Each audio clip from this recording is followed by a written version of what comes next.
Hello everyone. तो आज हम लोग स्टार्ट करने वाले हैं ईवीएस क्लास थर्ड की।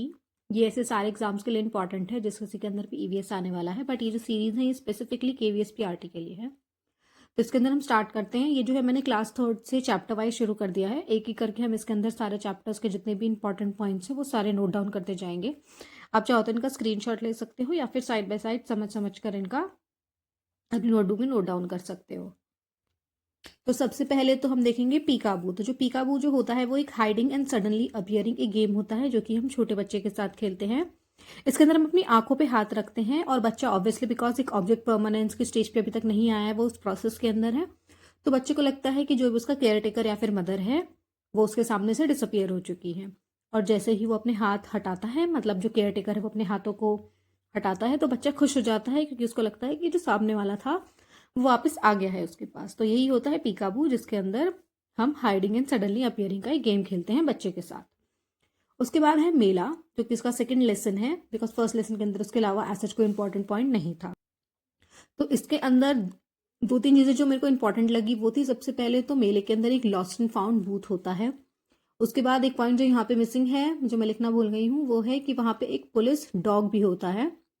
और इन दोनों का बेसिकली मेले में बहुत ज़्यादा यूज़ होता है। तो लॉस्ट एंड फाउंड बूथ का यूज़ होता है अगर कोई अपने पेरेंट्स से अलग हो गया या फिर किसी का कोई सामान वगैरह खो गया है, तो वो उस केस में लॉस्ट एंड फाउंड बूथ पर जा सकता है। वहाँ पे उसको पॉसिबली उसका सामान मिल जाए या फिर वो अपने पेरेंट्स तक पहुँच सके। उसके बाद मेले के अंदर क्या क्या चीज़ें अवेलेबल होती है फॉर मतलब वहाँ पे जितने भी लोग आए हुए होते हैं उन सब की सेफ्टी के लिए। तो सबसे पहले तो है एम्बुलेंस, उसके बाद है फायर इंजन, उसके बाद है पुलिस जीप। उसके बाद हमारा नेक्स्ट टॉपिक है कुंभ मेला। तो जो कुंभ मेला है वो जो है वर्ल्ड का लार्जेस्ट फेस्टिवल है। तो आपसे आप क्वेश्चन आ सकता है कि what is the world's largest festival, और नीचे हो सकता है ऑप्शन में कुंभ मेला हो। उसके बाद जो कुंभ मेला है वो कहाँ कहाँ मनाया जाता है, तो वो गंगा, यमुना, गोदावरी और शिप्रा, ये जो चार रिवर्स है इन चारों के बैंक पे मनाया जाता है। और ये जो है हर 12 ईयर्स यानी कि 12 सालों में मनाया जाता है। उसके बाद ऐसी कौन सी सिटीज है जहां वो मनाया जाता है, again 4 reverse, Haridwar, Prayagraj, Nashik and Ujjain. तो ये चार सिटीज हैं और ये चार रिवर्स हैं। इन चारों का अपनी नोटबुक में नोट डाउन कीजिए। ये जो लाइंस हैं ये एज इट इज एनसीईआरटी की लाइंस है, आप उसके अंदर चेक कर सकते हैं। उसके बाद है ये सिंबल्स वाला टॉपिक। ये जो है एनसीईआरटी के चैप्टर नंबर 3 के अंदर है। उसके अंदर ये कुछ सिंबल्स दे रखे हैं जिनके सामने इनके मतलब यहाँ पे कुछ लाइनिंग्स दे रखी हैं जिनके सामने इनके सिंबल्स की मैचिंग करनी है। वो मैं यहाँ पे साइड में अटैच कर दूंगी, आप उसको रोक के देख सकते हैं या फिर एनसीईआरटी बुक को डायरेक्ट रेफर कर सकते हैं। इसके अंदर मैंने थोड़ी बहुत ड्रॉ कर रखे हैं, बाकी आपको यहाँ पर दिख जाएगा। उसके बाद है हाग। तो हाग जो है बेसिकली कश्मीर में खाया जाता है और ये एक लीफी वेजिटेबल होती है जिसको हम हॉट राइस के साथ खाते हैं। तो इस पॉइंट को अपने नोटबुक में नोट डाउन कर लीजिए। उसके बाद होता है बुरांश। तो जो बुरांश होता है वो हिमालयाज में पाया जाता है और स्प्रिंग्स जो सीजन होता है उसके अंदर वो जो होता है उसके रेड कलर के जो फ्लावर्स होते हैं वो खिलते हैं स्प्रिंग के अंदर। तो जो बुरांश होता है, बुरांश फ्लावर्स को हम रखते हैं डोर स्टेप पे यानी कि चौखट पे रखते हैं अपने घरों की, विथ मस्टर्ड फ्लावर्स। तो इन दोनों को रखा जाता है जब स्प्रिंग आने वाला होता है उसके वेलकम के लिए। नेक्स्ट पॉइंट है विशुकनी। तो जो विशुकनी है वो एक केरला का फेस्टिवल है और ये जो है first day of Malayali new year के दिन मनाया जाता है। एक तरीके का रिचुअल प्रैक्टिस होती है। उसके बाद नीचे नेक्स्ट लाइन में लिखा है कश्मीरी ट्यूलिप फेस्टिवल। तो हो सकता है आपसे पूछा जाए जो ट्यूलिप फेस्टिवल है वो कहाँ मनाया जाता है, वो कश्मीर में मनाया जाता है और कौन से सीजन के लिए मनाया जाता है, स्प्रिंग सीजन के लिए मनाया जाता है। तो जो विशुकनी फेस्टिवल है उसके रिलेटेड एक और लाइन जो मिस हो गई थी वो ये है कि जो विशुकनी फेस्टिवल है उसके अंदर अमलताज नाम के जो फ्लावर्स हैं उनको यूज़ किया जाता है, फ्रूट्स एंड वेजिटेबल्स को यूज़ किया जाता है। क्यों? विशुकनी मनाने के लिए, ठीक है। और ऐसा माना जाता है that sighting of the auspicious item is suppose to bring fruitful and prosperous year ahead.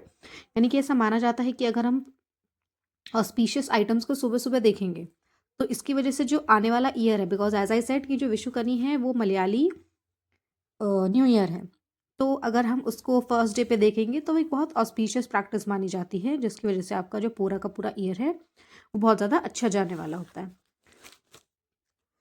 उसके बाद नीचे कुछ फेस्टिवल्स के बारे में दे रखा है और उन फेस्टिवल से रिलेटेड कुछ फूड के बारे में दे रखा है। और उसके साथ साथ जो भी पॉसिबल स्टेट्स है जहाँ पे ये फूड जो है वो फेमस है वो मैंने थोड़ा यहाँ पे सारी लाइन के अंदर दे दिया है। तो जो बिहू है, बिहू मनाया जाता है असम में और उस दिन मनाया जाता है पीठा। उसके बाद है छठ पूजा। तो छठ पूजा मनाई जाती है बिहार के अंदर और उस दिन बनता है ठेकुआ। उसके बाद जो क्रिसमस है, क्रिसमस एज सच किसी पर्टिकुलर स्टेट से तो एसोसिएटेड नहीं है, बट एनसीईआरटी में जो दे रखा है तो क्रिसमस के दिन प्लम केक मनाया जाता है, प्लम केक। उसके बाद है ईद उल फितर। ईद उल फितर अगेन किसी स्टेट से एसोसिएटेड नहीं है पर्टिकुलर, और उस दिन मनाई जाती हैं सेवियाँ। उसके बाद है होली। होली जो है यूजुअली नॉर्थ या फिर सेंट्रल पार्ट में ज़्यादा मनाया जाता है, बट अगेन वो पूरे ऑल ओवर इंडिया भी मनाया जाता है, बट मेजरली यहाँ मनाया जाता है।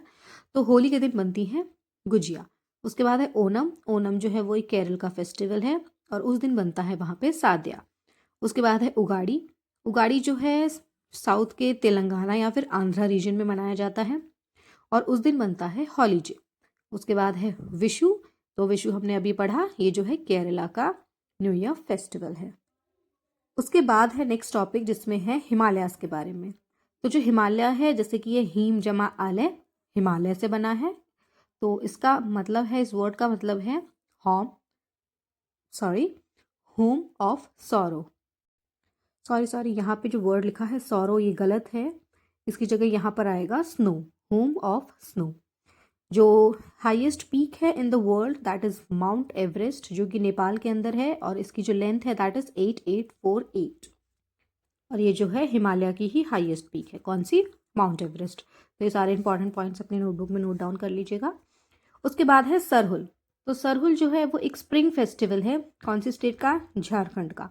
अब इसके अंदर क्या होता है, एक तरीके का जुलूस निकाला जाता है जिसके अंदर जो लोग होते हैं वो ग्रुप बनाकर जाते हैं और इसके अंदर एक सखुआ ट्री की बहुत ज़्यादा इंपॉर्टेंस होती है, वहाँ तक वो जाते हैं। फ्रेशली जर्मिनेटेड ग्रेन्स एंड सखुआ फ्लावर्स को कैरी किया जाता है और ऑफरिंग की जाती है, यानी कि दान वगैरह जो दिया जाता है वो दिया जाता है सन और अर्थ के नाम लेकर।